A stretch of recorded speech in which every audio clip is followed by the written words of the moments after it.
भाइयों और बहनों, आज मैं आपको जो कथा सुनाने जा रहा हूं वो केवल एक कथा नहीं है, ये एक अवसर है। वो अवसर जो साल में सिर्फ एक बार आता है और जो आपके जीवन की किस्मत को बदलने की ताकत रखता है। देखिए महाराज, श्रावण का पवित्र महीना कल समाप्त हो गया।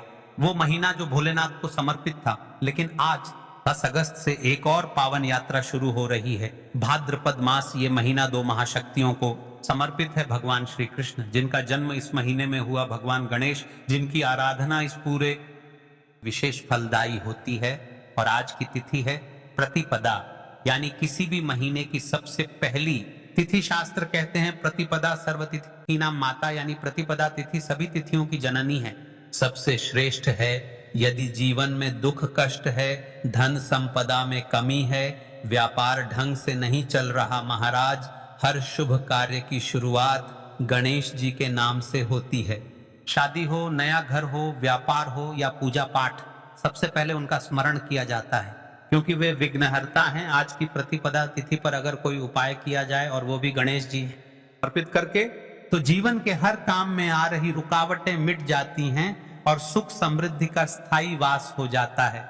आज का उपाय 11 चावल के दाने और एक दीपक। अब सुनिए आज का वो खास उपाय जो पीढ़ियों से हमारे ऋषि मुनि बताते आए हैं। सिर्फ 11 चावल के दाने और एक दीपक, इतना साधारण लगने वाला ये उपाय भाद्रपद मास की प्रतिपदा को गणेश जी और शिव जी दोनों का आशीर्वाद दिलाता है। शिव महापुराण और गणेश पुराण दोनों में इसका उल्लेख है कि प्रतिपदा पर धान्य चावल और प्रकाश दीपक का अर्पण करने से लक्ष्मी कभी घर नहीं छोड़ती। क्यों करें ये उपाय? आज ही साल में सिर्फ एक बार भाद्रपद मास की प्रतिपदा आती है। गणेश जी की आराधना का सबसे शुभ दिन, विघ्न नाशक शक्ति का जागरण, 11 चावल, 11 इंद्रियों का प्रतीक जिनसे जीवन संचालित होता है, इन्हें शुद्ध करके अर्पित करने से इंद्रियां सही दिशा में काम करती हैं। दीपक अज्ञान के अंधकार को मिटाकर सुख समृद्धि का प्रकाश लाता है। इस उपाय को करने से फायदे, आपके जीवन में क्या परिवर्तन आएगा?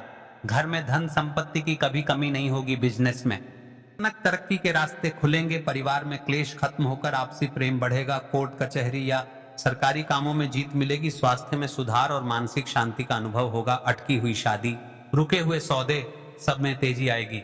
देखिए महाराज, आज की शिव महापुराण की कथा में एक पत्र आया है। अब मैं आपको एक सच्ची घटना सुनाता हूं। ये कहानी है राजस्थान के कोटा शहर की एक महिला अर्चना जी की। अर्चना जी के पति का बिजनेस 3 साल से घाटे में चल रहा था। घर का माहौल भी खराब, पैसे की कमी से बच्चों की पढ़ाई तक रुकने लगी थी। पिछले साल भाद्रपद मास की प्रतिपदा को उन्होंने मंदिर में एक वृद्ध पुजारी से ये 11 चावल और दीपक वाला उपाय सुना। उन्होंने बिना देर किए उसी शाम गणेश जी के सामने ये उपाय किया। भाइयों और बहनों, सिर्फ 21 दिन में उनका अटका हुआ 8 लाख का पेमेंट वापस आ गया। 3 महीने में उनके बिजनेस में इतना काम बढ़ा कि पुराने कर्ज खत्म हो गए। आज वो हर महीने की प्रतिपदा को ये छोटा सा उपाय करती हैं और कहती हैं, ये 11 चावल के दाने मेरी जिंदगी बदल गए। जिन्होंने पिछले वीडियो में कमेंट किया था, जान ले अपनी राशि से जुड़ा भाग्य। आज की 2 विशेष राशियां ज्योतिषाचार्यों के अनुसार आज के दिन 2 राशियों पर गणेश जी की विशेष कृपा है। सबसे पहले और विशेष राशि है वृषभ राशि, रुके हुए पैसों की प्राप्ति होगी। दूसरी और विशेष राशि है सिंह राशि, करियर और मान सम्मान में बढ़ोतरी होगी। तो महाराज, श्रावण का महीना भले समाप्त हो गया हो, लेकिन आज से एक और पवित्र यात्रा शुरू हो रही है। ये सिर्फ 11 चावल के दाने और एक दीपक का छोटा सा उपाय आपके जीवन में वो दरवाजे खोल सकता है जिन्हें आप से खटखटा रहे हैं। आज शाम को ये उपाय जरूर कीजिए और गणेश जी से दिल से कहिए, हे विघ्नहर्ता, मेरे जीवन से हर बाधा को दूर करो और मेरे घर में सुख शांति और समृद्धि का स्थायी वास कराओ। तो चलिए चलते हैं उसे विशेष उपाय की तरफ जो आपको कल प्रतिपदा तिथि के दिन करना है। तो चलिए अब चलते हैं उसे विशेष उपाय की तरह जो आपको कल प्रतिपदा तिथि के दिन करना है। यदि आज आपने वीडियो को बीच बीच में से देखा, काट काट कर देखा, तो आपको जीवन में कभी सफलता हासिल भी नहीं होगी। तो दोस्तों, 11 चावल के दाने वाले उपाय को हमें इस प्रदोष व्रत के दिन कैसे करना है, किसको करना है, किस समय करना है और कहां पर करना है, ये सारे सवालों के जवाब आपको इस वीडियो में मिल जाएंगे। और जो ये वीडियो देखेगा भाई, उसको 11 चावल के दाने वाला उपाय जरूर करना चाहिए, क्योंकि इस दिन एक चावल के दाने का भी बहुत ही बड़ा और विशेष महत्व होता है। और जब बात आ जाए 11 चावल के दाने, कि तो ये सोने पर सुहागा वाली बात हो जाती है और ये एक बहुत ही बड़ा उपाय हो जाता है इस बुधवार प्रदोष व्रत का। तो इस 11 चावल के दाने वाले उपाय को आखिर करना किसको है, सबसे पहले हम लोग वह बात जान लेते हैं। तो देखो, घर की जो बड़ी माताएं बहनें होती हैं, उन माताओं बहनों में से कोई भी एक बड़ी माता बहन इस वाले उपाय को कर सकती है। और दोस्तों, अगर आप चाहे तो अपने घर में से सभी सदस्यों को भी इस उपाय को करवा सकते हैं। अगर किसी व्यक्ति की खुद की कोई मनोकामना है, खुद की कोई दुख और परेशानी है जो कि वह अपने लिए ही करना चाहता है, इस वाले उपाय को तो वह खुद अपने लिए भी करता है। बाकी अगर कोई घर में से ऐसा है जो कि अपने पूरे घर परिवार की सुख और शांति के लिए यह वाला उपाय करना चाहता है, तो भाई वह भी कर सकता है, उसमें भी कोई दिक्कत वाली बात नहीं है। कहने का मतलब यह है कि इस उपाय को हर एक सदस्य भी कर सकता है और पूरे घर परिवार के सदस्य के लिए घर की बड़ी माताओं बहनों में से कोई एक माता बहन भी कर सकती है। माताएं बहनें अगर घर में उपस्थित ना हो या वह यह वाला उपाय ना कर पा रही हो, तो फिर घर का कोई सदस्य भी इस 11 चावल के दाने वाले उपाय को कर सकता है, चाहे फिर वह पुरुष ही क्यों ना हो, उसमें कोई भी दिक्कत वाली बात नहीं है। अब दोस्तों, इस 11 चावल के दाने वाले उपाय को हमें करना कहां पर है? हमें इसे शिव जी के मंदिर में जाकर करना है। बहुत सारे लोग प्रश्न करते हैं, हर एक उपाय को करते समय क्या हम इस उपाय को घर पर कर सकते हैं? तो इस वाले उपाय को आप घर पर नहीं कर सकते हो। इस वाले उपाय को करने के लिए आपको शिव जी के मंदिर ही जाना पड़ी रहेगा। उसके बाद में दोस्तों, जो अगला प्रश्न निकल आता है वो ये आता है इस उपाय को लेकर के, आखिर इस उपाय को हमें किस समय करना है? सुबह के समय करना है कि शाम के समय करना है? तो देखो, इस वाले उपाय को आप लोग सुबह के समय भी कर सकते हो और शाम के समय प्रदोष काल में भी कर सकते हो। अब अगर आप पूछो कि भाई सबसे उत्तम समय कौन सा रहेगा इस 11 चावल के दाने वाले उपाय को करने का, तो हम आपसे बस यही कहेंगे कि इस उपाय को आप सुबह के समय करेंगे तो ज्यादा बेहतर होगा। बाकी अगर प्रदोष काल शाम के समय भी करेंगे तो भी अच्छा होगा, उसमें कोई भी दिक्कत वाली बात नहीं है। प्रतिपदा तिथि के दिन तो अब दोस्तों, जो अगली सबसे बड़ी और महत्वपूर्ण बात आती है वह ये आती है कि सुबह अगर हम उपाय को करेंगे तो हमें कितने बजे से लेकर कितने बजे तक के बीच में करना है, और शाम के समय प्रदोष काल में करेंगे तो हमें कितने बजे से लेकर कितने बजे के बीच में करना है। तो देखो, सुबह जितनी जल्दी हो सके आप उपाय को करने की कोशिश करना। बाकी अगर किसी कारणवश लेट भी हो जाओ, थोड़ी देर भी हो जाए, तो 10 या 11 बजे तक भी आप उपाय, 12 बजे से ज्यादा देरी ना हो, ठीक है? इस बात का ध्यान रखना। उसके बाद में दोस्तों, अगर शाम के समय प्रदोष काल की बात करें, प्रदोष काल का जो समय है होता है वह शाम के 6 बजे से शुरू हो जाता है। मतलब शाम के 6 बजे से लेकर 7 बजे के बीच का जो समय होता है, यह समय प्रदोष काल का समय होता है। पर अभी जो मौसम चल रहा है, इस मौसम में जो है शाम बहुत देरी से होती है, तो आप इस उपाय को 7 या 8 बजे के बीच में भी कर सकते हो। मतलब शाम के 6 बजे से रात 8 बजे के बीच में आप कभी भी इस वाले उपाय सकते हो, उसमें कोई भी दिक्कत वाली बात नहीं है। अब दोस्तों, यहाँ पर इस उपाय को लेकर एक और सबसे बड़ी बात ये निकल कर आती है कि इस 11 चावल के दानों को हमें लेना कहाँ से होता है, और हमें इस उपाय को करने के साथ में क्या और कुछ भी सामग्री ऐसी होती है जो शिव जी के मंदिर लेकर जानी पड़ती है। तो देखो, यहाँ पर हम आपको बता दें। सबसे पहले आप लोग ये जान लो कि ये जो 11 चावल के दाने वाला उपाय है, सिर्फ और सिर्फ आप उपाय की सामग्री लेकर कभी भी शिव जी के मत जाना, क्योंकि हमें भगवान के सामने यह नहीं दर्शाना है कि अगर हम भगवान शिव जी के मंदिर आए हैं तो अपने फायदे के लिए आए हैं। तो इसलिए जो भी पूजन सामग्री है, उपाय सामग्री है, 11 चावल के दाने, इसके साथ में आपको पूजन सामग्री भी जरूर लेकर जाना है। देखो, अगर सुबह के समय उपाय कर रहे हो तो सीधी सी बात है, 1 लोटा जल तो आप लेकर जाओगे ही जाओगे। वहीं 1 लोटा जल अगर मिट्टी का जल हो तो बहुत अच्छा रहेगा। मिट्टी का जल कैसे बनाया जाता है, इसके लिए हमने पहले से बहुत सारी वीडियोस बना दी है। आपके पास इस दिन एक आखिरी मौका रहेगा मिट्टी का जल शिव जी पर चढ़ाने का और उपाय को करने का। बहुत बड़ा आपको इस दिन फल मिलेगा। तो इसलिए इस दिन हो सके तो भाई मिट्टी का जल चढ़ाना तो अपने साथ में कम से कम 1 लोटा जल तो आपको लेकर जाना ही जाना है। अगर मिट्टी का जल नहीं है तो घर का जल भी आप इस्तेमाल कर सकते हो। इसके अलावा जो भी पूजन सामग्री है, देखो 11 चावल के दाने ये अलग आपके रहेंगे, और जो आपकी पूजन सामग्री रहेगी वह पूजन सामग्री में आप जो भी चीज लेकर जाना चाहे वह लेकर जा सकते हैं, उसमें कोई भी दिक्कत वाली बात नहीं है। वहीं अगर हम बात करें शाम के समय की, तो शाम के समय शिव जी पर जल नहीं चढ़ता है। इसीलिए शाम के समय आप लोग एक दीपक तैयार कर लें जो कि गोलबत्ती का, आटे का, शुद्ध देसी गाय का घी का होगा, है ना। इस बात का आप लोगों को ध्यान रखना है और इस दीपक को आपको घर से जलाकर नहीं लेकर जाना है, भगवान शिव जी के मंदिर में जाकर ही जलाना का भी आप लोगों को ध्यान रखना है। अब दोस्तों यहाँ पर हमें इस बात को समझना है कि ये 11 चावल के दाने हमें लेना कहाँ से है। क्या हमें दुकान से लेकर आना है या हमें अपने घर से लेना है या कहाँ से लेकर आना है और कौन से चावल लेना है, क्योंकि चावल भी बहुत प्रकार के होते हैं।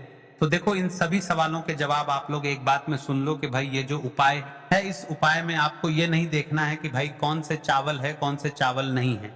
बस जो भी चावल ले रहे हो वह चावल का दाना सबूत मतलब साबुत होना चाहिए, टूटा हुआ नहीं होना चाहिए, कटा पिटा नहीं होना चाहिए। ये बात आपको ध्यान रखना है। बाकी आपका चावल बासमती हो या सादा चावल हो या कोई सा भी चावल हो, उसमें कोई भी दिक्कत वाली बात नहीं है। तो सीधी सी बात है कि आपके घर के रसोई घर में जहां पर आप भोजन बनाते हो वहां पर जो भी चावल आपके उपस्थित हो, उन चावलों में से अपनी एक कटोरी भर लेना या एक मुट्ठी चावल अलग से निकाल कर रख लेना, क्योंकि हम 11 चावल ही यहाँ पर इस उपाय में लेने वाले हैं। तो हमें ये गिनकर निकालने पड़ेंगे, इस बात का आप लोगों को ध्यान रखना है।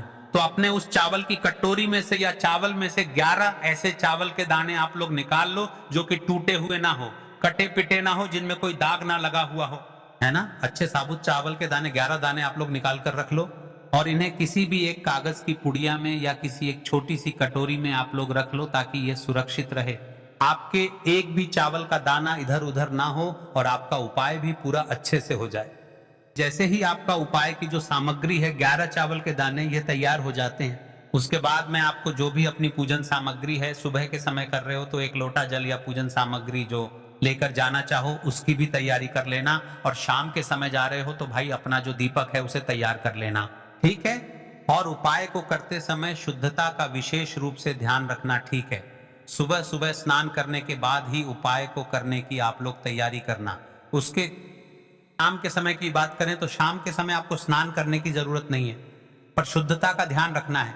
आपको स्नान तो नहीं करेंगे, आप हाथ मुंह धोकर भी इस वाले उपाय को शाम के समय प्रदोष काल में कर सकते हैं, इसमें कोई दिक्कत वाली बात नहीं है। तो आप अपने उपाय की पूरी सामग्री तैयार करके आपके पास ही में जो आपका शिव मंदिर हो वहां पर पहुंच जाइए। सबसे पहले शिव मंदिर में जाकर आप लोगों को उपाय नहीं करना है, पहले भगवान के दर्शन करना है, भगवान से आशीर्वाद प्राप्त करना है, फिर शिव जी की शिवलिंग के पास में आना है। शिवलिंग के पास में आने के बाद आप जो पूजन सामग्री लेकर आए हुए हैं, जैसे कि सुबह गए हुए होंगे तो 1 लोटा जल और जो भी पूजन सामग्री लेकर आए हैं आप उनसे भगवान शिव जी की पूजन कीजिए। सबसे पहले तो 1 लोटा जल ही चढ़ेगा, उसके बाद में आपकी पूजन सामग्री चढ़ेगी। उसके बाद में अगर दोस्तों शाम के समय अगर आप इस उपाय को कर रहे हो तो अपने साथ में कम से कम एक जो दीपक है गोलबाती का जो आप अपने साथ में लेकर गए हो, उस दीपक को मंदिर में माचिस से जलाना है और उस दीपक को शिवलिंग के पास में रखना है,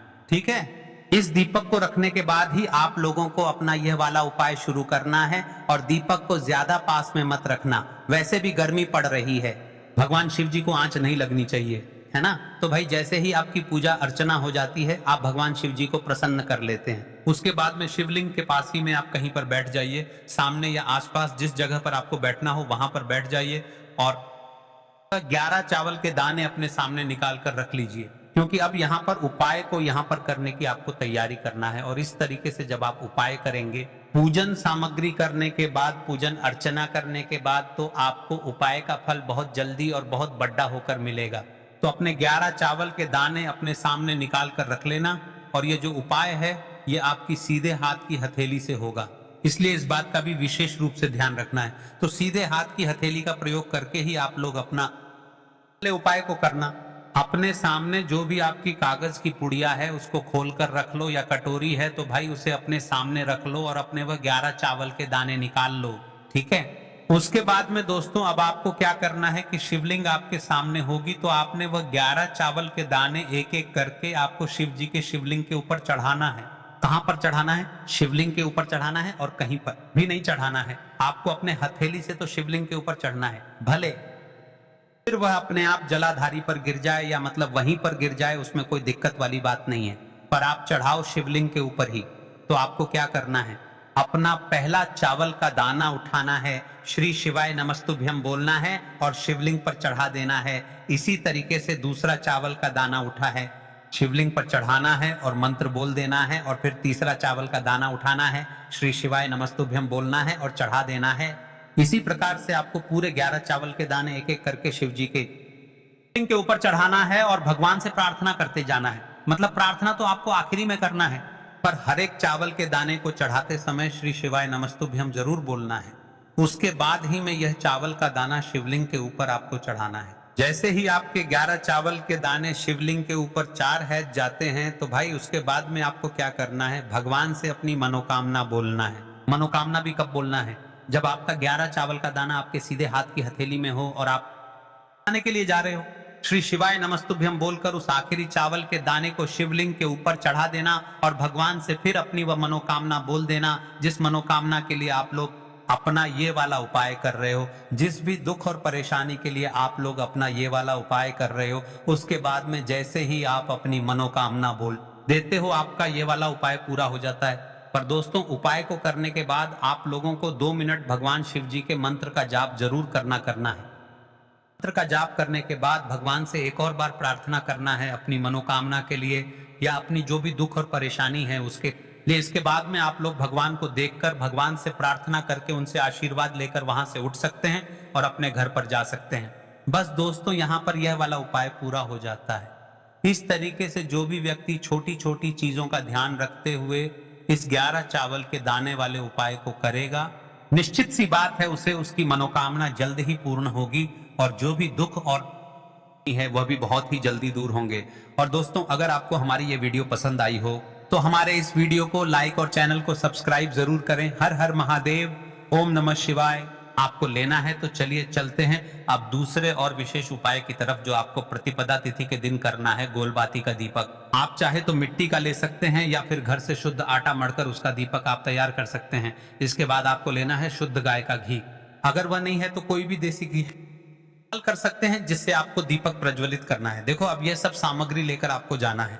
प्रदोष काल में आपके घर पर तुलसी जी के घेरे के पास में देखो, यह उपाय तो आपको अवश्य करना है। देखो, वहां पहुंचकर सबसे पहले वह दीपक आपको प्रज्वलित कर देना है और ओम नमो भगवते वासुदेवाय नमः का 11 बार जाप करना है। उसके बाद आपको अपने सीधे हाथ में थोड़ी हल्दी लेकर उस दीपक में अपना नाम और गोत्र बोलते हुए डाल देना है। उसका बाद माता लक्ष्मी से आपको प्रार्थना करना है कि हे महालक्ष्मी, हमारी दुख तकलीफों को दूर करो।